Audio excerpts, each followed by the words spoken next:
Hello बच्चों, चलिए देखते हैं ये प्रश्न। वह अंतराल ज्ञात कीजिए जिस पर फलन f(x) बराबर x प्लस 2 गुणा e की घात माइनस x एक वर्धमान फलन है। इस प्रश्न को करने के लिए हम इसकी मुख्य अवधारणा देख लेते हैं। देखिए, यदि हमें कोई फलन y दे रखा है f(x) के बराबर और यहाँ से हम निकालते हैं f' का मान, मतलब इसका अवकलज का मान, और ये हमें 0 से बड़ा मिलता है, तब इस प्रकार के फलन को आप बोल सकते हैं वर्धमान फलन। तो चलिए इस मुख्य अवधारणा का प्रयोग हम अपने प्रश्न को हल करने में करते हैं, जहां पे फलन f(x) बराबर दिया है x प्लस 2 गुणा e की घात माइनस x के। तो अब हम यहां से निकालेंगे f' का मान। ये बराबर होगा, इसका अवकलन होगा पहला फलन गुणा दूसरे का अवकलन जो कि होगा e की घात माइनस x, इसको माइनस यहाँ पे आ जाएगा, प्लस दूसरा फलन गुणा पहले का अवकलन होगा 1 के बराबर।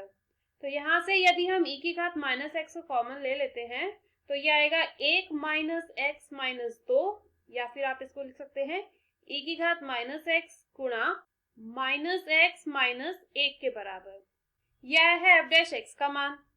अब ये कहा है कि ये वर्धमान फलन है, इसका मतलब f' बड़ा होगा 0 से, और क्योंकि f' 0 से बड़ा होगा तो यहाँ पे आप कह सकते हैं कि e की घात माइनस x माइनस 1 ये भी 0 से बड़ा होगा। ये पूरा धनात्मक है और हम जानते हैं e की घात माइनस x धनात्मक होता है, अतः f' उस अंतराल में धनात्मक होगा जब माइनस x माइनस 1 धनात्मक होगा। ठीक है, अब माइनस x माइनस 1 कब धनात्मक होगा? जब माइनस x बड़ा होगा 1 के, या फिर आप कह सकते हैं कि x छोटा होगा माइनस 1 के। तो माइनस 1 से छोटे प्रत्येक मान के लिए जो इसका मान आएगा वो धनात्मक आएगा।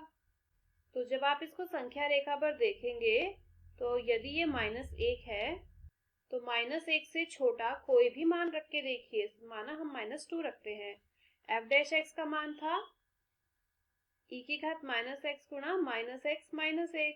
अगर हम इससे छोटा कोई मान रखते हैं, माना माइनस 2 रखते हैं, तो e की घात 2 गुणा 2 माइनस 1 ये धनात्मक आएगा, है ना। तो मतलब माइनस 1 या उससे प्रत्येक मान के लिए या उससे छोटे प्रत्येक मान के लिए ये धनात्मक होगा। आप यहाँ कहेंगे f' धनात्मक होगा जब x माइनस इनफाइनाइट से माइनस 1 के बीच में होगा।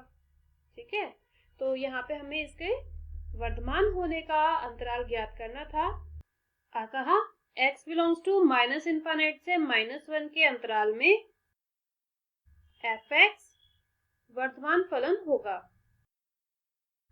और इस प्रश्न में हमें यही अंतराल ज्ञात करना था। मैं आशा करती हूँ मुख्य अवधारणा की मदद से आपको इस प्रश्न का हल समझ आया होगा। धन्यवाद।